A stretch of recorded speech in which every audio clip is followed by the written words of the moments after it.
All right. Hey guys, it's Ryan here with DP Marketing.Services coming at you with the COVID-19 video from my home office. And here with someone on our team that you may or may not know. If you've watched more videos on Facebook, you probably have seen her. This is Karis. Karis, say hi. Hi, everybody. Coming to you from my backyard. So yeah, we're in full lockdown mode in Tulsa. So everything's that's not considered essential is stay at home, and luckily we can work remotely from our homes. So coming at you with video because we've had a lot of guys we've been talking to are asking questions on how to reach more customers and more leads during COVID-19. And look, without rehashing everything, there's been a lot of changes in the past 2-3 weeks. The landscape has moved quickly. And so a lot of businesses are having to adapt, and customer behaviors have adapted similarly. So as more and more towns go in lockdown, as more and more people are kind of stuck at home, we're starting to see some trends that effective and successful companies are using. So we just wanted to talk about some of those things that companies that we see are doing well to keep their guys going, keep the calls coming in, even during a global pandemic and a global economic meltdown. So, so there's a couple things there. But first, I thought we should probably start, Karis, at like just understanding customer mindset, because I mean, I'm speaking from a business owner, right, where it's really easy to get tunnel vision on the stress and the pressure that you see as a business owner to make sure you're doing everything you can to provide for your customers, provide for your team, and provide for your family during so much uncertainty, that I think it's probably worth us just talking for a second about what customers experience. And right now, Karis just kind of popped off the camera and they came back. So let's. Guys, this is what working from home looks like. It looks like me needing to go talk to my children very quickly. And so I know that this has become the most relatable video to you all who have parents, who have children. So Ryan, I'm going to need 1 second to do what a lot of other parents at home are doing. No problem. Get my children quiet. I'll be right back, everybody. So I'm going to sit here and talk about something and fill in some gaps. I don't really want to edit this video. So I don't know. I'm not good at like shadow puppets. I don't know if I know any good jokes. Oh, I'll tell you one of my favorite jokes, which is really dumb, and my kids roll their eyes every time I say it.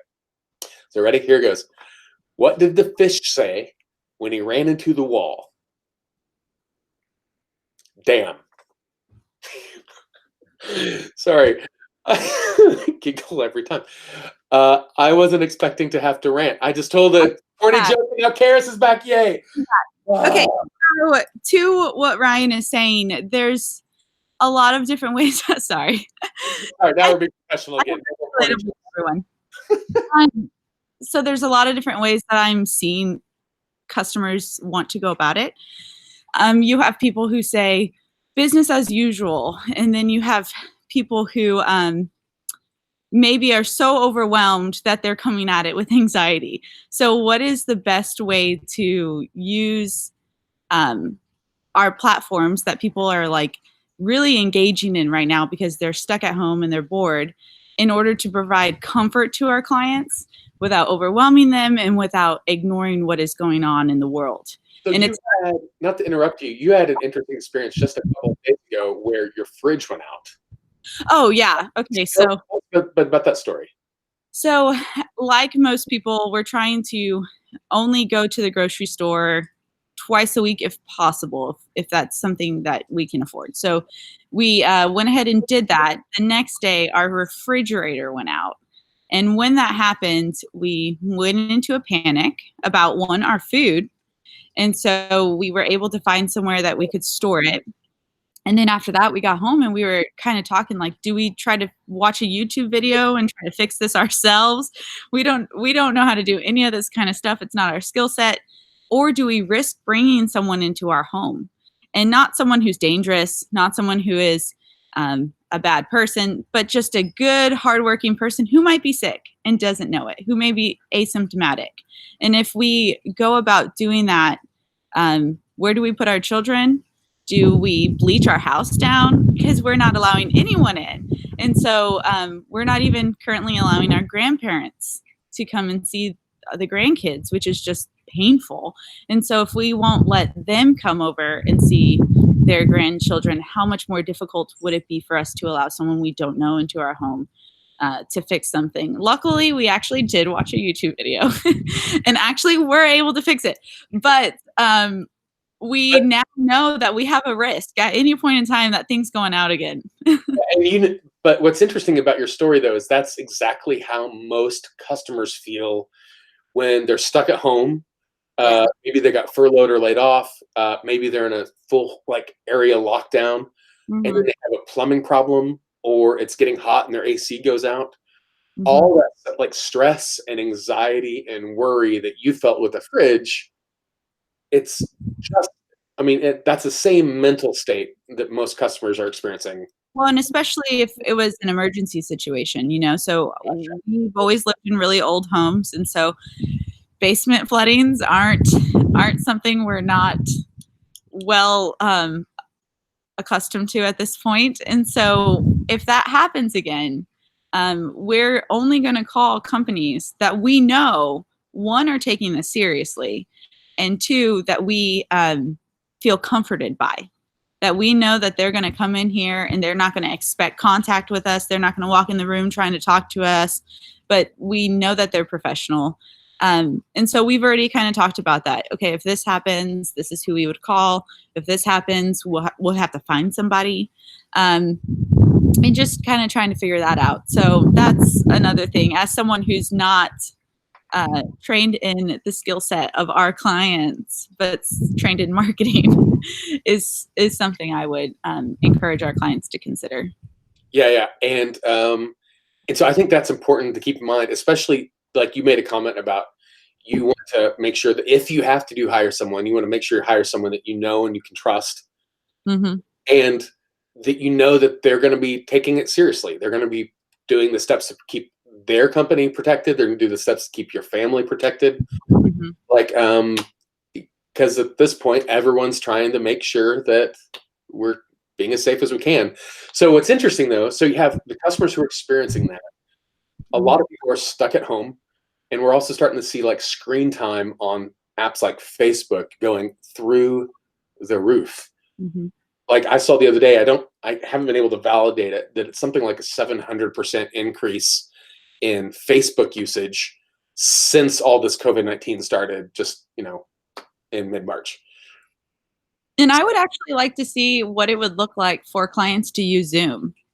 Like for plumbers and different people, maybe even as this quick greeting, hey, I'm going to be coming into your home, and I just want to let you know, this is the processes I'll be taking. And that way any business that you would normally have face to face can happen virtually. There's almost no excuse to walk up to someone and have a conversation at this point. Yeah, we've got a couple clients who are using video tools like Zoom to do even inspections. Oh, I love that. Yeah, so they'll pull up into the driveway of the customer, they'll pull up the app, they'll do the whole video inspection, they'll coach the customer how to do the inspection.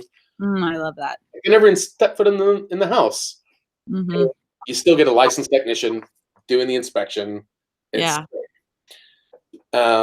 So a lot of companies we work with are wanting to know how they can use Facebook, Instagram, Twitter. How can they use those different platforms now better, since people are stuck at home, since people are stuck scrolling through their screen a lot and looking at Facebook.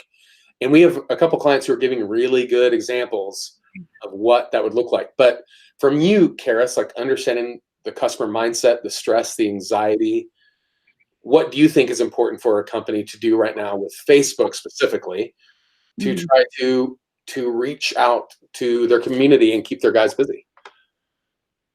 I would really like to see more videos, for one. Whenever you hire a marketing company, they're there to support, they're there to strategize with you, but we can't sit and make your videos of you in your office. And there's something so valuable about that right now. People want to be transparent. We're not re-recording this video after I just had to leave and put my children into a room with some TV and snacks, because the more authentic people are right now, the more comfortable we're feeling. I feel like it just doesn't have to be this huge production. I think just getting on a video, letting yourself stutter through it, but trying to make yourself make sure you're being as authentic as possible, and just getting to know your clients that way, I think would be very helpful. Because right now, even whenever I've been ordering things online, and I know someone came over and had to power wash something recently in my house, and I was just writing this person on Facebook. We were talking, and when they showed up, I just didn't know what to expect from them. Like, what is this person like? Does this person know? Is this person following social distancing to the extreme that I am? So I think having a video where a company might just say, like, hey, here are our guidelines. Here are some things that we're doing. This is what you can expect from us whenever we walk into your home. And not just writing it out in a post, but actually saying it and engaging. I think everyone's craving connection right now. Yeah, And so I think doing that speaks a lot. And I don't know. I think that's the main thing. I'm just hoping that more businesses will go out there and do. It doesn't need to be perfect. Doesn't need to be beautiful. Yeah. Doesn't need to have any editing. None of that. In fact, I would say that it's probably less effective if it's super edited and super polished. Like Karis and I were talking before we started recording about Jimmy Fallon has done a great job keeping his, late night show. Is it the Tonight Show? I never follow those. Whatever his show is called. He still does. Thank you. Sorry. Yeah. He still keeps the platform going from his house with his kids making cameos. It's really unpolished, really unprofessional, but yet it's very endearing. It's very humanizing. Mm-hmm. It builds a lot of confidence and respect for what he does. And I think if you're watching this video, I think there's a good opportunity for you to do something similar. So we have a client who's they're in Indianapolis. They've done the same approach. They've had videos of their kids pretending to work in the office, answering the phone. They've shared videos of them like saying, hey, community, we'll be happy to pick up pet supplies. If you're stuck doing like hospital shifts and you can't get out of the hospital, we'll gladly go to your house, take care of pets so you can focus on taking care of the front lines, medically speaking. Mm-hmm. And it's created really good relationships with the community. Like, in fact, in March, they actually finished revenue at the highest revenue months ever. Wow. Even during everything melting down in the world and a global apocalypse, like that sort of strategy has paid off for them. And I think it's a matter of a business owner sitting at home and saying, what am I overwhelmed about right now? So I'm overwhelmed about my children are not in school. I'm overwhelmed that, my business is taking a hit. And everything you list off, I would say the majority of Americans are probably struggling with to some degree. And so trying to figure out how can I relate to my own struggles and realize that I'm not alone in this, and how can I relay that to everyone else, that we're in this together. And then if I'm capable of solving any of these solutions for other people that I can add into my current model, then I need to go ahead and try to do that. Like you said, with like the dog pet supplies. Yeah. So I think there's just, people are just dying for connection. They're dying for solutions, and we're all in this together. Yeah. I'm not sure. Like if I think a lot of guys are still kind of thinking like this is business as usual. And I'm not sure that business as usual messaging will still work. So if you lead with like, hey, financing for as low as $99 a month, I'm not sure that's the same sort of bait that people will buy on in this market as much as it is things that are building empathy and trust in the community with tangential videos, right? With like saying, hey, we're always here to serve. We're going to be able to take care of your pets or deliver groceries for people who are elderly and at risk. I think those things in this season will have a better return for companies than leading with the low cost offer that they would have done 2 months ago. Mm-hmm. That's my gut. I could be wrong. I think that those are always valuable for emergency situations, but I think outside of outside of that, I think especially if you're trying to get people to like choose to have you in their house, you know, like if it's like, oh, well, I kind of want a tune-up, or like I need a tune-up. Right now I'm like, unless it's an emergency, I'm just going to put it off. Right. And so how do you change my mind and other customers' minds that they need to still continue their regular maintenance plans? Yep. So, and I think, like you said, by connection. Yep.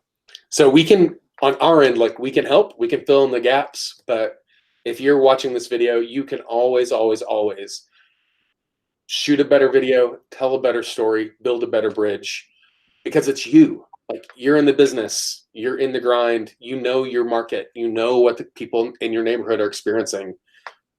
Be present in those conversations and use Facebook, use the camera on your phone. Doesn't have to be fancy, to get out frequently. I don't know. Maybe 5 videos a week might be too much, but 2 a week at a minimum. Yeah. Like 2 1-minute videos that have no editing to them. Yeah. It doesn't have to be big. You don't have to, do what Karis does and lock her kids in the house irresponsibly. Like they can just be impromptu. You think he's joking. But yeah, I'm curious to know if you're watching this video, what you're seeing that's working well for you. Are there any other strategies that you're finding in your own company or in your own market that are more effective? Because we'd like to be able to share those tips with others. Karis, is there anything else you'd like to encourage people watching this video to do right now? Just connect with your customers and just acknowledge the narrative. That's it. We're all in this together. So the more we can join together, I think the more long-term sustained value your business will have in your customer's mind. Absolutely. All right, guys, thanks for tuning in. I'd love to hear your thoughts. So as always, leave a comment, follow us on Facebook, subscribe on YouTube, and hope this was helpful. Karis, thanks for your time. Go rescue your kids from sugar. Done. All right. Thanks for tuning in. Bye.